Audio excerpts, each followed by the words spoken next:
இன்றைய நாளுக்கான வேதவசனம் சங்கீதம் 97:11.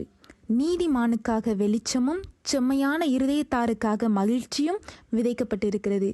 ஆமென். இந்த வசனத்தை பார்த்தீங்கன்னா, நீதிமானுக்காக வெளிச்சமும் செம்மையான இருதயத்தாருக்காக என்னது மகிழ்ச்சி விதைக்கப்பட்டிருக்கான். நம்ம கர்த்தரை தேடுற பிள்ளைங்க வாழ்க்கையில் நம்ம நினைக்கிறது உண்டு, நான் எப்பவும் கர்த்தரை தானே எல்லாத்துலேயும் முன் வைக்கிறேன், கர்த்தரை தேடுறேனே, ஆனால் என் வாழ்க்கையில் சந்தோஷமே இல்லையே, நம்மளுடைய வாழ்க்கையில் ஒரே இருளாக இருக்குதே, வெளிச்சமே இல்லாமல் இருளாக இருக்கு அப்படின்னு நம்ம கவலைப்பட்டுட்டு இருப்போம். அதான் உங்களை பார்த்து தான் ஏசப்பா இன்றைக்கி சொல்கிறாங்க, நீதிமானுக்காக வெளிச்சமும் செம்மையான இருதயத்தாருக்காக மகிழ்ச்சி விதைக்கப்பட்டிருக்கு, நீ கவலைப்படாத, உனக்காக விதைக்கப்பட்டிருக்கு. அப்போ அந்த விதை எப்போங்க முளைக்கும், எனக்கு எப்போங்க வெளிச்சம் வரும் அப்படின்னு நீங்கள் சொல்கிறீங்களா? அந்த வசனத்தை வாசிச்சிங்கன்னா ஏசாயா 32:15 சொல்லுது, உன்னதத்திலிருந்து நம்மேல் ஆவி ஊற்றப்படும் மட்டும் அப்படியே இருக்கும்.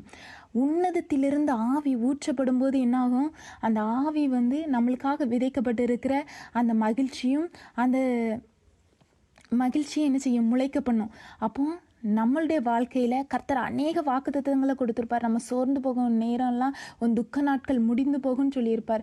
ஆறுதல் அளிக்கிறது மாதிரி அநேக வாக்குத்தத்தங்கள், நம்ம வாழ்க்கைக்கு ஆசீர்வாதமான வாக்குத்தத்தங்கள் எல்லாம் விதைகளாக விதைக்கப்பட்டிருக்கு. அது முளைக்கணும்னா நம்மளுடைய வாழ்க்கையில் என்ன, ஆவி ஊற்றப்படணும். அவர் மாம்சமான யாவர் மேலும் ஆவியை ஊற்றுகிறவராக இருக்கிறார். அவர் ஆவியை ஊற்றும் பொழுது என்னாகுமா, அப்பொழுது வனாந்திரம் செழிப்பான வயல்வெளியாகும், செழிப்பான வயல்வெளி காடாக எண்ணப்படும். அந்த ஆவி ஊற்றப்படும் போது நமக்காக விதைக்கப்பட்டு இருக்கிற எல்லாமே என்ன செய்யும், முளைக்கும். அப்போ வனாந்திரமாக காணப்படுகிற வாழ்க்கை என்னாகும், வயல்வெளியாக மாறும். செழிப்பான வயல்வெளி என்னாகும், காடாக எண்ணப்படுமா. அப்படி ஒரு செழிப்பை கர்த்தர் நம்மேல் கட்டளையிடுவாராம். அப்போ இவ்வளோ நாளும் வாக்கு தத்தங்களை பெற்றுக்கொண்ட நம்ம இன்னைக்கு ஜெபிக்க வேண்டியது என்னன்னா, அந்த வாக்கு தத்தங்கள் நம்ம வாழ்க்கையில நிறைவேற நம்ம மீது கர்த்தருடைய ஆவியானவர் ஊற்றப்படணும். அவருடைய ஆவி உன்னதத்திலிருந்து ஊற்றப்படும்படியா ஜெபிப்போம். ஒவ்வொருவரும் என் மேலே அந்த ஆவியை ஊற்றுங்கப்பான்னு கேட்கும்போது நம்மளுடைய வாழ்க்கையே ஆசீர்வாதமாக மாறும். கர்த்தர் தாமே இந்த வார்த்தையை ஆசீர்வதிப்பாராக. ஆமென்.